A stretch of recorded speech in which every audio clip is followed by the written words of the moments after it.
welcome to Lifestyles for Staying Young and Healthy. I'm your host, Carole Dean. The purpose of our show is to research and investigate subjects and bring you information to help you improve your life with the least amount of effort and expense. And today our subject is acupuncture. Now we're going to look at how you can use acupuncture even when you're well and healthy to keep your body in balance so it can ward off illness. And Cindy Palay is our acupuncturist, and she has a very unique way of looking at illness as an opportunity for growth. So I think you'll enjoy listening to her. And to start with, our first guest is Carole Joyce. Now she's the researcher on our show, and she's also a vegetarian.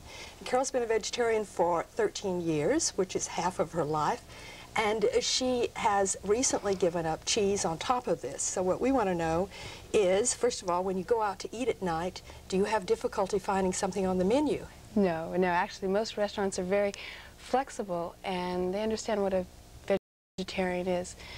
They'll even make special plates for you. Oh, that's nice. Yeah, sometimes they're better than what's on the menu.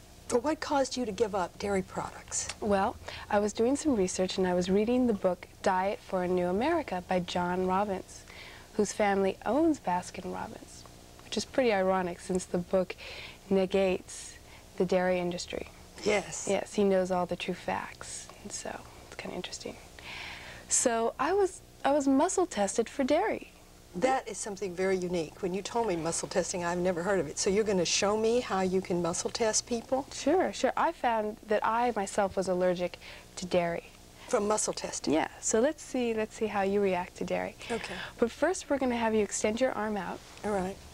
And I'm going to resist against your pressure to see how strong you are. Okay. Okay, here we go. So I push hard. Okay. Oh, see, you're very strong. Okay, let's take something like a cigarette. Oh dear. All okay. right. Okay. Put it in your mouth and see how you react to that. Okay, here we go. Oh, I don't have any strength at all. Yeah. No. It's amazing. Okay. Now let's take it away. Let's try it again. Okay. All right. Let's take my cigarette out of my hand. Okay, here we go. There you go. It's very strong again. Fascinating, right? Right. Let's take a piece of banana, and let's see how you react to something neutral like a banana. Okay. Let me take a little piece of this. So in other words, my body did not like the cigarette. No, it became very weak. Yes. Okay, let's try a banana. Oh, still just as strong. Mm-hmm. So bananas, my body loves bananas. Yes. So okay. We'll try cheese, but this, while you clear your throat with that, this is a way for you to physically and visually see how your body reacts to food, so the viewers at home can try this. Okay. Try this. You know, it's a way to see, how your body reacts to different types of food. So they can just get someone to help them, and all they have to do is just hold their arm out and be very strong and let someone push against them to determine what their body likes and doesn't like, is what you're saying. Okay, here comes the cheese. It's another way of getting in touch with how your body reacts to food. All right. To fuel. All right. Okay, here we go, and cheese. Oh, gosh. Okay. It does not like cheese. No. Okay, well, I have to admit that sometimes when I have cheese enchiladas or a dish that's very heavy in cheese, that I don't feel very good afterwards. So that's been an indication, but I never knew it, how weak you could feel. That's incredible. Yeah. Thank you. Some more facts that I've read through John Robbins kind of explains to the viewers why cheese is bad for you. Okay. A segment in the book, he talks about how nowadays in modern milk factories, cows are looked upon as four-legged milk pumps. That's it.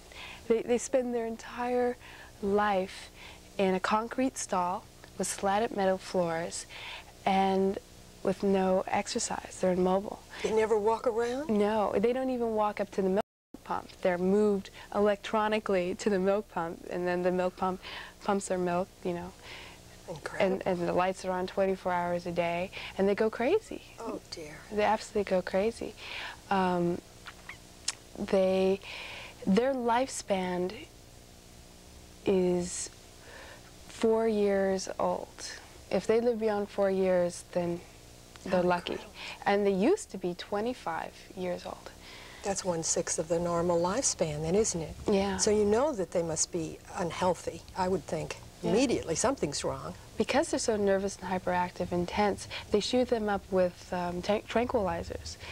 and other things, you know, hormones to help promote milk production, steroids to speed up the process, and all this is in turn transmitted through us through dairy products. Oh, incredible. So when we're drinking milk, we're getting hormones and steroids and all those other things along with it? Yes. Great. Or even milk products, which is kind of well, that scary. would be dairy or yogurt. Oh my heavens, and everybody's saying yogurt is so healthy, but it still has all these toxins in it, doesn't it? Yes. Incredible, Carol. What else did you find out? Well, I also found out, he states a fact that the U.S. Dairy Council says that milk is nature's most perfect food, but they don't say that milk is nature's most perfect food for a baby calf, who has 4 stomachs. 4 stomachs? Yes, and is destined to weigh twice its weight in 47 days, and will weigh 300 pounds within a year. 300 pounds in a year? Mm-hmm.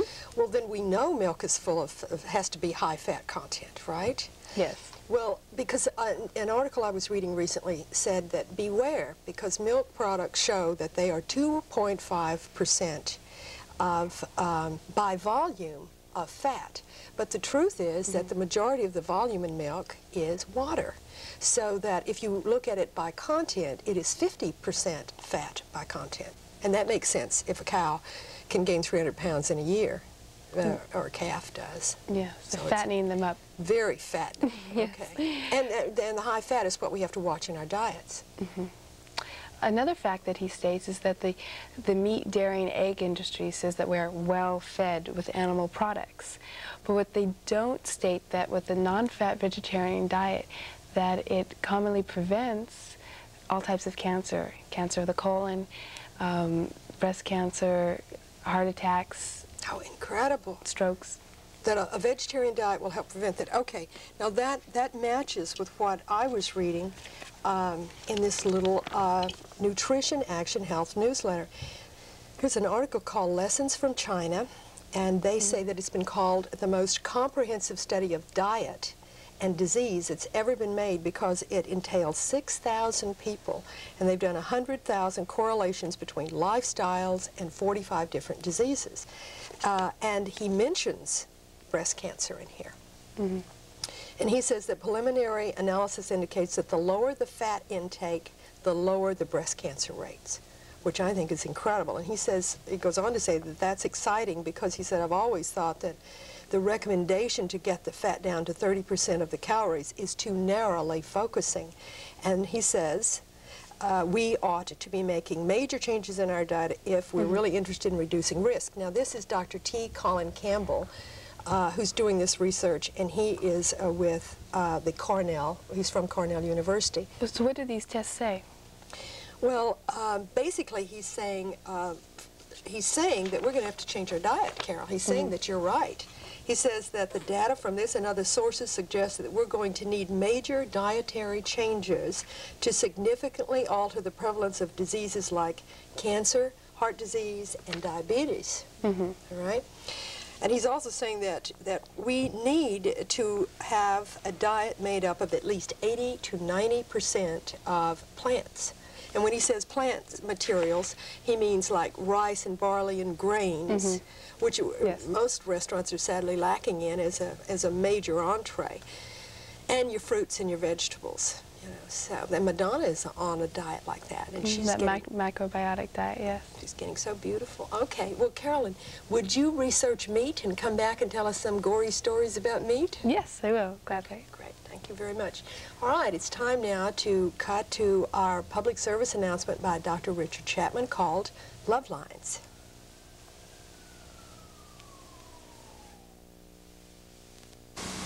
I'm Dr. Richard Chapman.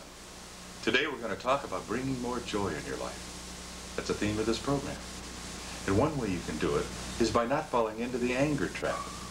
So let's talk about being angry. It'd be a lot nicer if we never got angry, of course. But as a client of mine said today, well, what are you going to do if you're right and you can't let go? Well, if you're right, it should be easy. You have to have that win and destroy your friends and your family and get them all upset.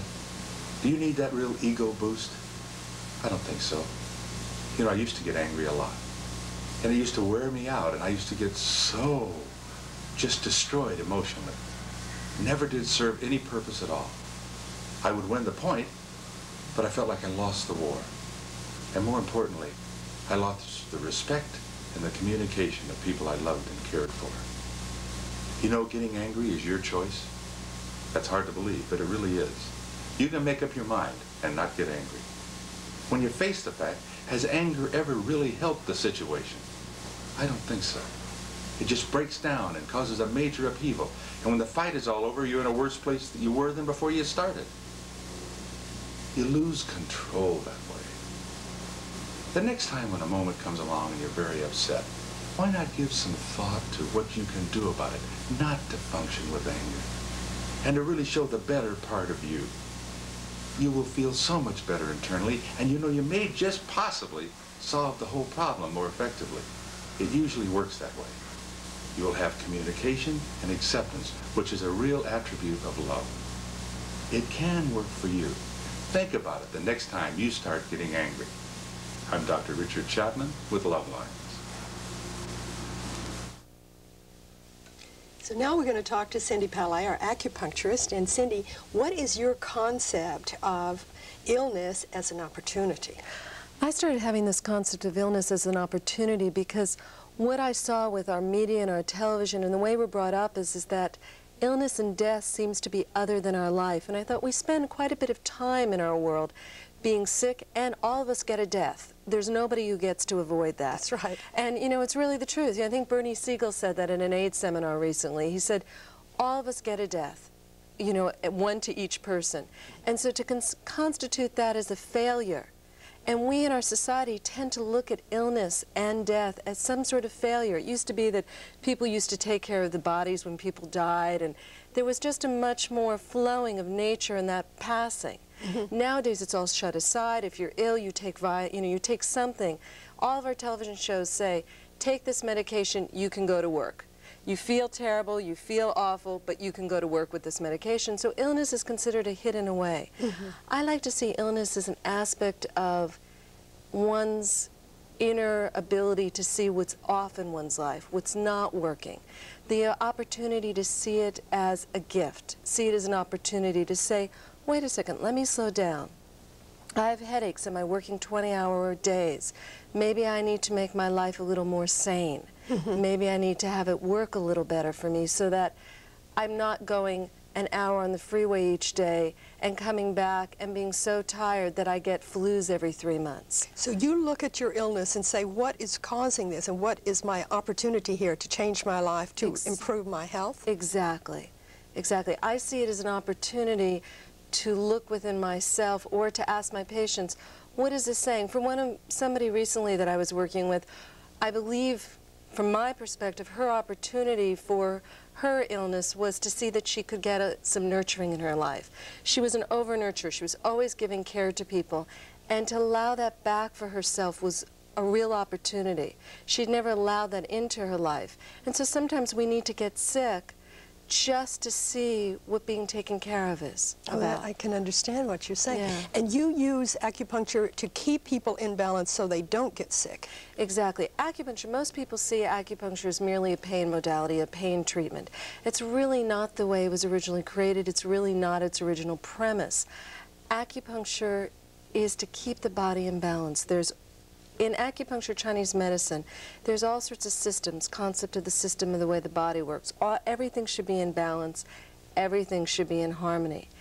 If it is not, what happens is that we get dis-ease, uncomfortableness within our body, dis-ease, so not that's disease, but it's two words now, dis-ease. Exactly, dis-ease. So not being at one with one's own body is what I term dis-ease. And the principle behind Chinese medicine is to bring the body back into balance. Now, the wonderful thing about when people are not ill is that they can use acupuncture to maintain their balance.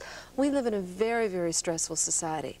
Our world right now, if you live in the city, we don't eat at regular times, we don't sleep at regular times, we have very stressful, most people in our society, if they're in a relationship, both partners are working. Right. So that's very stressful in our world right now. And so we need to do things that will counteract that. because I don't know many people within the city who are going to want to move into a more traditional society. Go to a small country that doesn't have telephones, fax machines. Or traffic. Traffic, music. You know, I was just recently this summer in the Himalayas, and as wonderful as it was, it's not my society. That's right. It's not where I feel at home. But in order to keep my body feeling good, in order to feel myself at balance and at one with myself, I must do different things to the other extreme. I have to keep myself in balance by doing things like acupuncture, massage, body work, you know, which is a deeper form of massage work, more specific. It's not even deeper is the word. Psychotherapy, gem work, yoga, meditation, exercise. There's many things that one can do. Affirmations and Bach flowers are another two items. Let's start with your affirmations, because I think that's fascinating. Affirmations is something people can do themselves at home. The beauty about it is that affirmations is about reprogramming old negative tapes. We all have these negative thought forms that have gotten so indoctrinated, so set in our mind frame, that even if we wanted to move forward to a more positive aspect in our life, it's very difficult to do so. It's the stopping block. It's a thing that puts you up against your wall and doesn't allow you to go through it. Because you've mentally created some blocks in your mind, is that what you mean? Exactly. And so what affirmations do is they reprogram. They actually reprogram. The more that you say an affirmation and the more you find yourself resisting it, the more it is that you really need it. And so what I have people do normally when they start an affirmation, I normally with my patients have them, I create an affirmation that's specifically for them from what we've discussed in the course of a treatment time. But you can get affirmations from, there's many books out there. There's the Louise Hay's books. Yes. There's many books on affirmations. What I recommend for people, if they do choose affirmations, is they find ones that seem to resonate with them and that are short and sweet. Because the shorter it is, the easier it is to reprogram. They're not doing a lot of complicated process there. And you say it out loud if you're auditory, which I'm both auditory and kinesthetic. So when I do affirmations, I have to both say them out loud and write them in order for them to really manifest in my reality. Some people can just write them and it really shifts their perspective. Some people can just say them because they're primarily auditory. So that's what I would say. And some people have to visualize them, I'm sure. Exactly. Right. Okay, so that's something that anybody can do at home. Exactly. Is to find an affirmation that will, like, my health is radiant, I'm always healthy and happy. Exactly. Something as simple as that. Right. I would probably stop it, I would say my health is radiant. And I would do that for a while, and then I would go on to the next affirmation. Because my health is radiant is going to bring up a lot of stuff for people anyway, just in that sentence. Really? Yeah. Well, when you say bring up stuff, what goes on? Well, for people who say, well, you know, I don't really feel vital, you know, what am I saying my health is radiant? My health's not really radiant. What do you know, and there's all this stuff that comes up, you know, who am I kidding? I'm not really that vital. I'm not really that radiant. I don't go, and a lot of stuff comes up for people that they don't even know is there. And that's their negative programming, and that's what we're working to work past. So then they have to understand that's going to happen and work through it. Exactly, exactly. And it's if they don't understand that it's going to happen, most people give up on affirmations. They just say, well, I really don't believe this, and that's it. Yeah. Incredible. So now it's my understanding that the Chinese medicine does not perceive separation between the physical and the emotional difficulties. So Right. This is all one, right? That's one of the beauties of Chinese medicine is that one of the things I particularly love about it is that when you find a system that integrates spiritual, emotional, and physical all in one and doesn't separate. In Western medicine, as gifted as the diagnostic techniques are and as gifted as the trauma medicine and the different things we have available to ourselves, the perception of the body as a whole as an integrated self, we tend to segregate and separate. You know, if you have something wrong with your finger, it's just wrong with your finger. I recently heard a story from a friend of mine. Her mother had lung cancer and died of it. And at one point before she had it, about a year before, she had a spot of cancer right there on her thumb. Now the interesting about that is in Chinese medicine, that's a lung meridian. Oh my heavens, yes. So if in Western medicine we had a sort of symbiosis between Chinese medicine and Western medicine, a Western doctor might have picked up on that and might have thought, wait a second, maybe we should do some preventative work for this woman's lungs because this might be a foretelling sign. The other thing with the idea of it not being any separation for emotions or physical is that things when a person has headaches or a woman has premenstrual disorder, in Chinese medicine it's normally termed liver qi stagnation. You don't really need to know what that means at this point.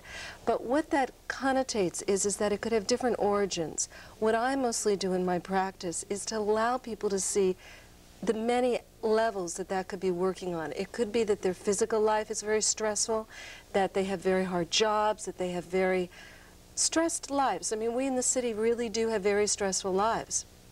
Or it could be that they have a lot of repressed emotions from childhood.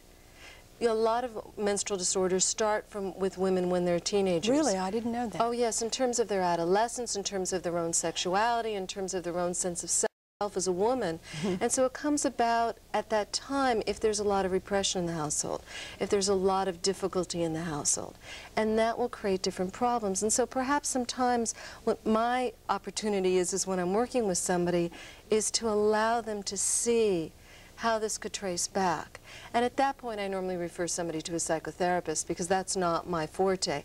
But what I can, it's not my training, but what I can do for people is open up a specific door and open up a space to say, well, in Chinese medicine there is an emotional component and there is a physical component. It's not just one or the other. So you go back to the Chinese element of the emotional problem that's happening with them physically. Exactly. And in Chinese medicine, for the problems I was just saying, it's a liver, and liver relates to anger or repressed emotions. Right. For me as a child, the best example, I fell in love with acupuncture when I learned this one fact. My mother passed away when I was 10, and I was very, very sad, as any 10-year-old little girl will be when she loses her mother. And what happened for me is I had colds that lasted for the next 3 years. Oh, my goodness. Yeah, it was very strange. Doctors, I mean, my dad had me, one of the difficulties is that we were always afraid of strep throat because that's how created my mother's illness that she eventually died from. So we were always afraid of these colds. But what happened in my life is that I had these colds that lasted and lasted and lasted and lasted. And about 3 years, I realized my mother wasn't coming home. There was something within me that finally realized that she wasn't coming home. And so I cried for about 3 months. I remember that process. My colds stopped. They were gone. You hadn't grieved then. Exactly. And in Chinese medicine, when I became an adult and started my practice, started school, the lung, which relates to colds, is the organ in Chinese medicine that relates to sadness and grief. Oh, my heavens. Yeah, so it was very special for me to say, that's what happened to me. That's what that was about. You were still carrying all your grief around because you'd never let it out. Exactly. And yogis believe that colds are really a way to detoxify, and one of my teachers used to say colds are inward crying. So whenever someone has a cold, sometimes they might like to look at their life and say, okay, why is my immune system down? It could just be that you're working very hard and you haven't allowed yourself a rest. It could also be that what you've done is repress some sadness, repress some grief, and you might want to be looking at that. So that's the beauty of Chinese medicine. It's a very compassionate science. Sounds like it. Yeah, it just has a lot of love within it. Well, let's try to recap what people can do at home to improve their lifestyle. Now, your affirmations, I think we've got that. Take a short affirmation that you can use to improve your health or your finances or your love life. Exactly. Whatever's important to you. And acupuncture is not very expensive. No, it's not very expensive. And nowadays, due to our legislature, most group policies are covering it. Oh, how wonderful. Yes, so they have to at least offer it in the state of California. Whether or not the company decides to take them up on it is another matter. Oh, that's good. So, but they have to offer it as an option. So it's a way to stay in balance. You don't necessarily have to be very ill. You can if you feel out of balance or very stressed, it's a way to improve your life. Exactly. A lot of times I've just used it. I feel just a little off, and I know that I want to get in touch with the root causes for me in terms of maybe emotions or something else. And if I have the acupuncture, it grounds me just to the point where I can look at those things a little easier. So that's from my own personal experience. All right, great. So we've got acupuncture, and we'll have to get into Bach flowers later because I really was interested in that one. All right, well, thank you so much for coming and telling us, and at least we can look at our illness as an opportunity in the future and see if we can determine what's causing it, what the base root problem is. Well, we thank you very much for joining us today. We have had Carole Joyce tell us about being a vegetarian and giving up cheese and showing us how to muscle test and know what is good and bad for our bodies. And we've had Cindy Palay tell us about acupuncture and how to stay stay in balance. Now, we have a special number at the end of the show that we would like you to use, and let us know. It's your number. It's a 24-hour voicemail box, and you can leave a message and tell us what you're interested in hearing about, and we'll research it for you. Thank you very much for joining us, and we look forward to seeing you again. Thank you, Cindy. Thank you.